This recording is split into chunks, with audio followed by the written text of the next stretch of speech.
Hey everyone, it's Adam here. I can't see the guy. Rant. Rant on a film which I thought was a lot of things.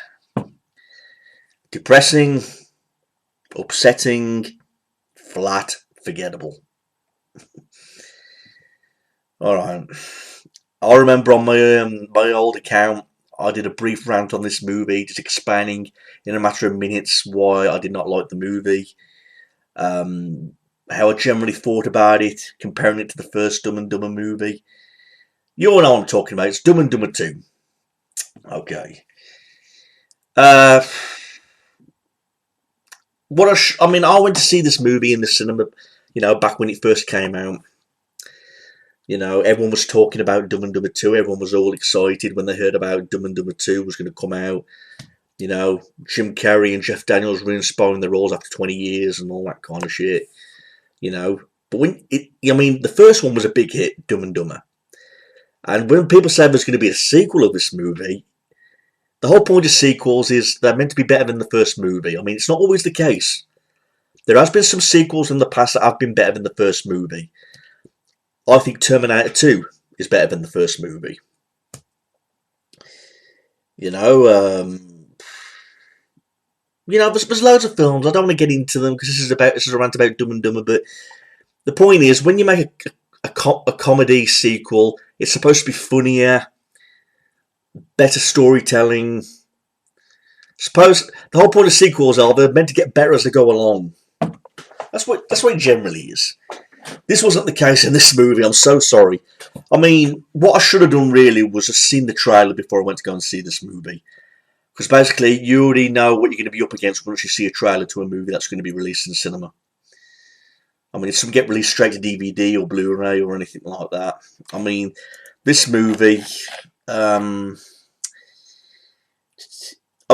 official release date of this movie was November 14th of 2014. Yeah, 2014. And that was announced on November 18th of 2013, according to this.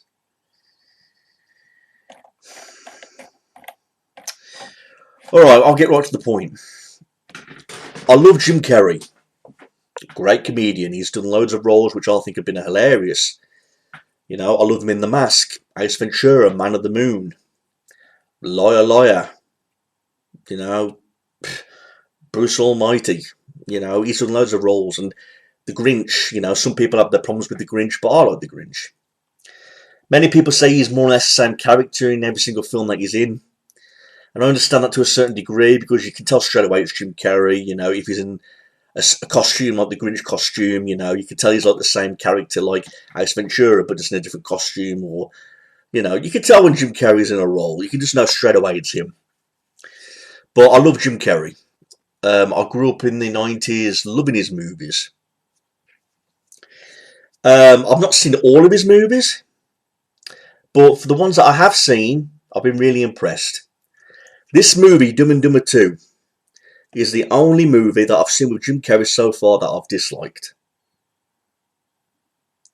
I thought it wasn't possible for Jim Carrey to make a bad movie, but this was the case in this one. As far as Jeff Daniels goes, he's been in some good roles also. I liked him in Arachnophobia. And I thought he did a great job of his Harry character in the first Dumb and Dumber movie. The first movie of Dumb and Dumber that came out the year of 1994 is a classic. It's hilarious. You can still watch it today and have heart-stopping laughters. The scenes never get old. You laugh at their performances. They work together great as a team, a duo. They pulled it off great, and you could see they were having fun. They were having fun with their roles. They were having fun with their jokes. They were just having a blast. So they were having a blast. The viewers were having a blast. Everyone was happy with the first movie. It was simple comedy, yet it worked at the same time. Like I mentioned in the Dumb and Dumber review. Right off the bat when Lloyd's in the limo and he's talking to that woman from Austria and he's trying to guess her accent. Saying New Jersey when she confirms it's Austria. Then he puts on that accent. Good day, mate. Let's put another shrimp on the barbie. So he knows what an Austria accent is. Yeah, he didn't know it in this case. But it was simple things like that that made it great. You know, from start to finish, it was about him and Harry going to Aspen with the briefcase. There's a little bit of a lovesick moments where he's in love with the woman Mary and all that shit. Well, you know the story of Dumb and Dumber.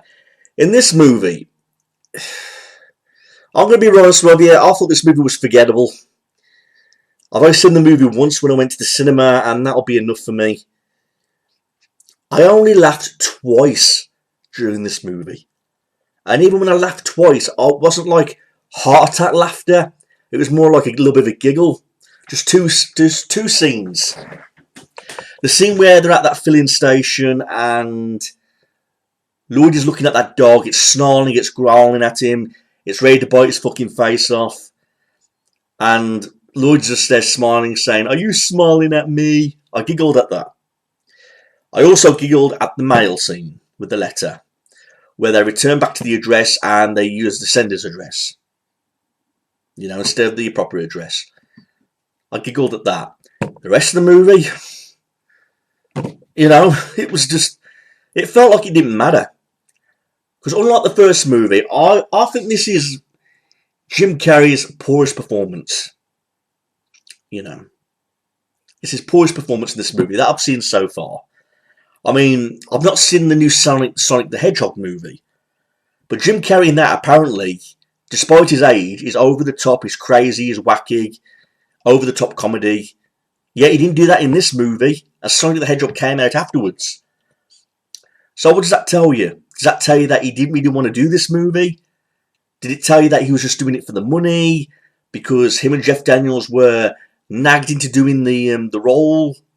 You know, you can tell easily when an actor is having a good time or he just simply doesn't want to fucking be there. You know, they got older in their roles. I don't know if the matter was I was too old to play their roles anymore. But Jeff Daniels, and Jim Carrey, especially Jim Carrey, it felt like he was just there. You know what I mean?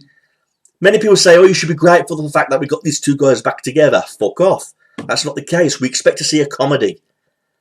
Dumb and Dumber 2, that's supposed to be something big. You know what I mean?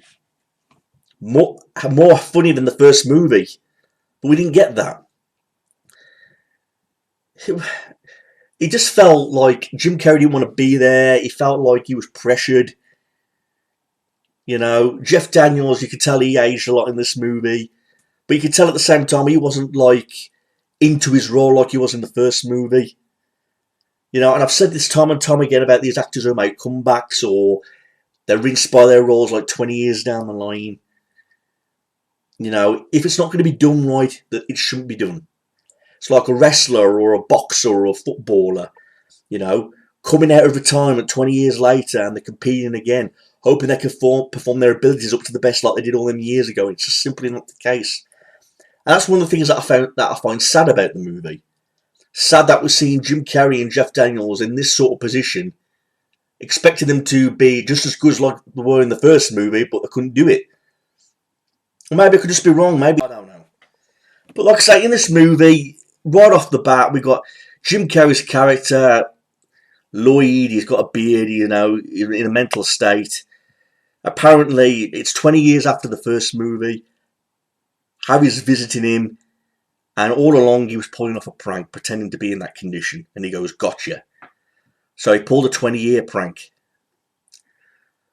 Now, right off the bat, for an opener, that's supposed to be hysterically funny. The writers were expecting the audience to be dying of laughter for that scene. I didn't. I was like, okay, you know, he pulled off a joke lasting 20 years. Is this supposed to make the Lloyd character look more dumber? Or is it supposed to make him look, I don't know, stupid? You know what I mean? You know, we get the scene with Harry's parents where they're both Asian with the adoption joke. You can see that joke coming a mile off. You know what I mean? And the whole plot idea about Harry needing another kidney, and that's another thing that I'd not like about this movie, the plot. The plot, I mean, like in the first movie, it was about delivering that briefcase. In this one, it was like delivering like a package. You know, they went deeper with the fart jokes and all those other type of jokes. I mean, there's a scene like in this movie where, just like in the first movie, where they're doing the, the touching joke, where Harry and Lloyd, where I think it was Harry who was driving, Lloyd was in the passenger seat, and the guy was in the middle. This scene happened again, but instead of the like annoying sounds, it was like fart jokes. Basically make this guy dying with the fart jokes. You know what I mean? So it was like fart jokes put in place of this joke. How original? You know what I mean? And I felt like these characters were different in terms of personality of who they once were, because just in the first movie, yeah, they were dumb, but there's some sort of innocence to them. Like the scene with the cop, where although Lloyd knows he pisses in the beer bottle and he gives it to the police officer goes to drink it, but at least they try and stop him, so they've got some sort of innocence about them. In this movie, the innocent side of things seem to be there. I mean, they got the blind kid to come back. And there's that joke about, have you seen any good movies lately? Is that a dumb question, or is it like an evil question? Because the kid's blind, you know what I mean? And he's asking him if he's seen any good movies lately. So this change of character, the Harry and Lloyd character, they seem to be like more or less assholes in this movie. There's just something about them that just seems a bit bitter, and I don't know if that was the writer's way of just trying to make them seem more dumber than their original selves, or I don't know what they were trying to do with these Harry and Lloyd characters in this movie. They just seem so different. I think the impression I was trying to give was something like, oh, what we want to do in this movie is try to make Harry and Lloyd more dumber than ever by coming out with these jokes, but you can see the jokes coming a mile off, and the jokes that they did pull off just weren't as funny. It wasn't simple and humorous like the first movie. In this one, it just seemed, depressing. And it was a depressing movie, this was. It was depressing to sit through a movie where you had the impression that Jim Carrey and Jeff Daniels didn't give a shit. It was depressing to hear these jokes when they were trying to push them onto us to try and make us laugh at them, when it simply wasn't working. The plot was depressing, I did not recall anything about this movie apart from the two humorous parts with the gas station with the dog and the return to send a letter. Apart from that, I just don't recall and remember anything. I mean, I had to do some research, try and, look back about what this movie was about. But the thing was, it was forgettable. Me and my friend left the cinema and was like, you know what, we should have just watched the trailer. That would have just gave away how bad this movie would have been before actually seeing it. You know what I mean? I think most of them, like I mentioned earlier, they just thought, put Jeff Daniels and Jim Carrey back together. People accept it that way, but that's not the fucking point. We expect to see an over-the-top great comedy. There was no over-the-top moments in this movie where Jim Carrey was over-the-top comedic. I mean, like in Liar Liar, where he's in the toilet scene, he's beat himself up with the toilet. Over-the-top wackiness, like you think the guy was fucking high. He wasn't like that in this movie. So he wasn't like over-the-top funny. Few giggles, but not over-the-top funny. And that's what makes me really sad to say that I thought this was his weakest performance in this movie, Jim Carrey. When you get the impression that an actor doesn't feel like he wants to be there, what does that make the viewers feel? I mean, the Dumb and Dumber fans around the world, they will admit that they like the first movie more than this one. I mean, they admitted that this movie does have its moments, but again, the magic of comedy is just not there between this duo. It just wasn't there. I mean, I will state some more things about this movie. I mean, I've already mentioned the release date, November 14th of 2014. This was 109 minutes long. $50 million budget. $169.8 million at the box office. Yeah, directed by the Farrellies. Bobby Farrelly and Peter Farrelly. Wow. And written by them as well. Other actors other than Jim Carrey and Jeff Daniels, we've got Rob Riggle, Laurie Holden, Rachel Malvin, Kathleen Turner.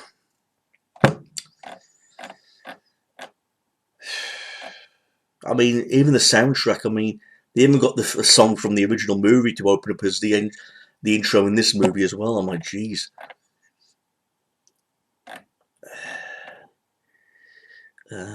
So yeah, it was lacking humour according to the reception.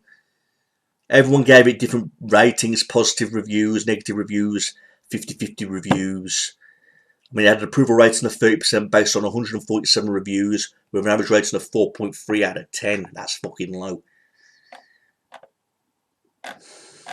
So right off the bat, everyone, it's a shame that a film was added to the Dumb and Dumber film, a sequel that wasn't as good as the first movie. It's really sad that we had to see Jim Carrey in a role where he didn't really give a shit, you know, because Jim Carrey, as we all know, likes to put his heart and soul into his characters, making them over the top funny. He's got his own style of comedy, but in this movie, he just didn't seem to really care. Same with Jeff Daniels. I don't think his heart was in the right place in this movie either, you know. And it's just a shame that we had to see a movie with these two legends in a movie where it just didn't pull off. So, yeah, I thought it was poor plot. It was depressing to watch. The jokes weren't funny. And it's just a really damn shame that we had to sit through something like that, knowing that these actors just simply weren't there for the love of it, for the passion. So, not more I can say, other than if you're a Dumb and Dumber fan or a Jim Carrey fan and you haven't seen this, don't expect a masterpiece of a movie, you know. So that's all I'll say, everybody. So please like, rate, and comment on this, and email if you've got any questions. If you want to see a great film with these two guys in it, you watch Arachnophobia, which Jeff Daniels was in, and you watch the obvious movies with Jim Carrey and like The Mask, Ace Ventura, and Man on the Moon, Cable Guy, and all these other great movie roles. That's the way you want to remember Jim Carrey, for iconic roles such as them. Nothing like this. All right. Peace out, everyone. Out.